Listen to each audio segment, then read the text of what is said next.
Good morning दोस्तों। और आशा करता हूँ आप लोग अच्छे होंगे और अच्छा कर रहे होंगे अपनी लाइफ में। और आप लोगों को बहुत बहुत आभार जो आपने मेरा तुगलकाबाद फोर्ट के ऊपर जो मैंने 2 हफ्ता पहले जो वीडियो बनाया था, आप लोगों ने बहुत उसे प्यार दिया।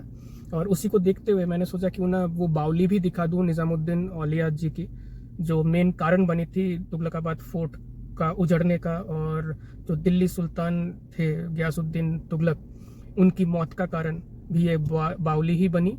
तो चलिए मैं ज़्यादा इंतज़ार ना करते हुए वो बावली भी आपको दिखाऊं। चलिए चलते हैं बावली देखने। राय चाहिए थी आप लोगों से कि मैं एक सीरीज़ बनाना चाहता हूं आगे, जो हॉन्टेड सीरीज़ है।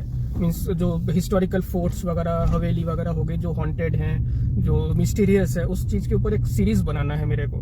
तो मैं आप लोगों से एक राय लेना चाह रहा था और आप लोगों का ओपिनियन लेना चाह रहा था कि मैं राजस्थान के जाके बनाऊं फोर्ट्स और हवेली जो हॉन्टेड है, या आप देखना चाहते हैं कि जो हिल एरियाज में जो हवेलीज हैं जो हॉन्टेड पड़ी हैं उसके ऊपर मैं वीडियो बनाऊं। तो आप कमेंट्स करें और बहुत ज़रूरी है। और आप बहुत इम्पोर्टेंट थिंग कि आप इस चैनल को सब्सक्राइब करें और बेल आइकन ज़रूर दबाएं, ताकि जब ये सीरीज़ बनाओ तो आप लोगों के पास नोटिफिकेशन जाए। दोस्तों यही है निज़ामुद्दीन, हज़रत निज़ामुद्दीन दरगाह जाने का रास्ता, जो मैं बावली की बात कर रहा था। आप यहाँ पे चारों तरफ देख सकते हैं दुकानें हैं और सुंदर दुकानें सजी हुई हैं। आप चाहे तो यहाँ से फूल माला भी ले सकते हैं। और चलिए सुंदर दृश्य सुंदर बना हुआ है। उस वक्त के दरवाजे काफ़ी अच्छी नक्काशी की हुई है।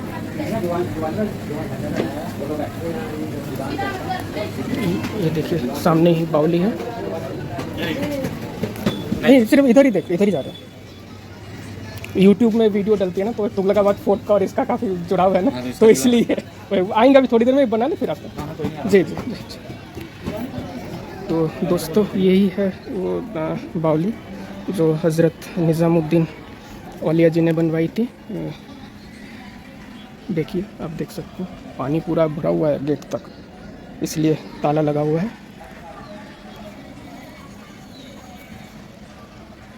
देखिए उस वक्त के आसपास की बावली, यही बावली के ऊपर हज़रत निज़ामुद्दीन और सुल्तान गयासुद्दीन तुगलक का विवाद चला था, और इसी के ऊपर गयासुद्दीन तुगलक को श्राप मिला था, जो उनके आगे चल के मौत का कारण भी बना।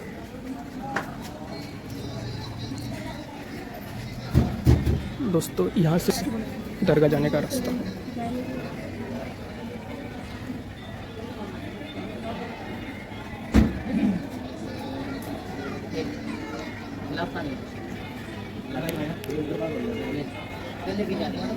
तो दोस्तों यही एक छोटा सा वीडियो था, क्योंकि वो नहीं तो अधूरा रह जाता तुगलकाबाद फोर्ट का।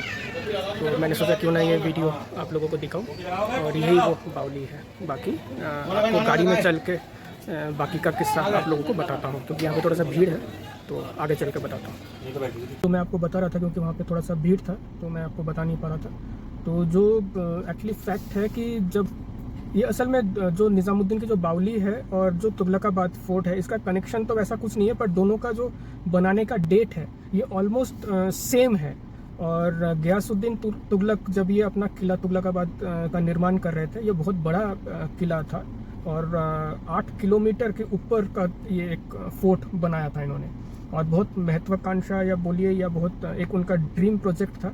तो उस वक्त इन्होंने लेबर्स, जितने भी दिल्ली में लेबर्स थे, तो उन्होंने सारे के सारे लेबर्स को इंस्ट्रक्शन दिया था कि सब के सब तुगलकाबाद किले के निर्माण में लगेंगे। तो इस वजह से क्या हो रहा था कि जो बावली जो हज़रत निज़ामुद्दीन औलिया जो बना रहे थे, तो वहाँ पे लेबर काम नहीं कर रही थी, काम नहीं कर पा रही थी, और या बोलिए कि काम करने नहीं दे रहे थे, क्योंकि राजा का प्रेशर, बादशाह का प्रेशर, सुल्तान का प्रेशर आपको पता है कैसा होता है। तो इस वजह से हज़रत निज़ामुद्दीन औलिया ने श्राप दिया था गयासुद्दीन तुगलक को, जिसे गाजी मलिक भी कहते थे, कि ये उजाड़ रहेगा या बसेगा गुजर। एग्जैक्ट वर्डिंग्स मैं आपको क्लिप में दिखा दूंगा, जहाँ से ये गूगल में आप भी पढ़ सकते हैं, काफ़ी इंटरेस्टिंग है। इनको 2 बार श्राप दिया था हज़रत औलिया ने। एक तो जब ये बन रहा था जब ये बावली का निर्माण हो रहा था, जब सारे के सारे लेबर्स यहाँ पे इन्होंने एंगेज कर दिए थे तुगलकाबाद किले में, तो इनको लेबर्स नहीं मिल रहा था, तो इनका काम बावली का रुक गया था। क्योंकि यहाँ पे काफ़ी निज़ामुद्दीन औलिया जो थे यहाँ पे इनसे मिलने के लिए देश विदेश से लोग आते थे, तो वहाँ पे रैन बसेरा था, फिर लोगों के पानी पीने के लिए वही एक बावली थी। तो आप सोच सकते हैं कि पीने का पानी का हाल काफ़ी क्राइसिस होगा, और उस वजह से इनको बावली बनाने नहीं दे रहे थे, बन नहीं पा रहा था, आप जो भी समझे। तो इस वजह से एक श्राप तो इनको ये मिला था, जो इनका किला उजड़ जाएगा। मैं आपको एग्जैक्ट क्लिप उस किताब का दिखा दूंगा। और दूसरा इनको श्राप मिला था, जब इस श्राप के बारे में गयासुद्दीन तुगलक को पता चला, उस वक्त ये दिल्ली में नहीं थे, ये बंगाल गए थे और वहाँ पे इनको फतेह मिली थी। तो जब वहाँ पे इनको पता चला कि ऐसी बात है और हज़रत निज़ामुद्दीन औलिया ने श्राप दिया है इनको, तो उन्होंने बोला कि मैं दिल्ली आकर इनको पनिशमेंट दूंगा या इनको सज़ा दूंगा। तो अब सज़ा तो मैं नहीं कह सकता कि क्या सज़ा देंगे, वो तो उस किताब में मेंशन नहीं है, उस पेज में मेंशन नहीं है, पर उन्होंने बोला था कि मैं दिल्ली आके इनको पनिशमेंट दूंगा, इनको सज़ा दूंगा, जो इन्होंने मेरे को श्राप दिया है। तो हुआ क्या, अब जब निज़ामुद्दीन औलिया को ये इस बात का पता चला कि ऐसा गयासुद्दीन गाजी मलिक ने इनको बोला है कि ये दिल्ली आके इनको सज़ा देंगे, तो इन्होंने एक और श्राप दिया कि अभी दिल्ली दूर है, जो हम लोग बोलते हैं ना कि दिल्ली अभी दूर है, तो ये भी एक उनका, क्योंकि एक लाइन था, हुन्स अभी दिल्ली दूर, हुन्स कुछ ऐसे एक, मेरे को एग्जैक्ट दोनों चीज़ की क्लिपिंग मैं आपको डाल दूंगा, काफ़ी इंटरेस्टिंग है। तो ये दोनों चीज़ आप सोचिए कि उस वक्त के हजरत, मतलब उस वक्त के जो सेंट फकीर थे, इनके जुबान में कितनी ताकत थी।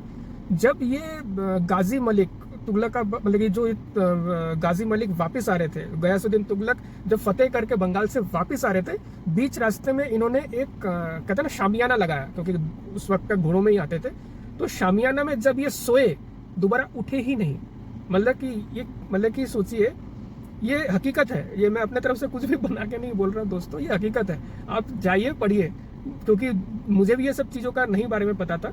जब मैं इन चीज़ों का, जब मैंने सोचा कि ये चैनल बनाऊं और जब मैं इन सब चीज़ों के बारे में पढ़ा, तब मेरे भी होश फाख्ता हो गए, मतलब कि मैं भी हैरान हो गया कि ऐसा भी हुआ है।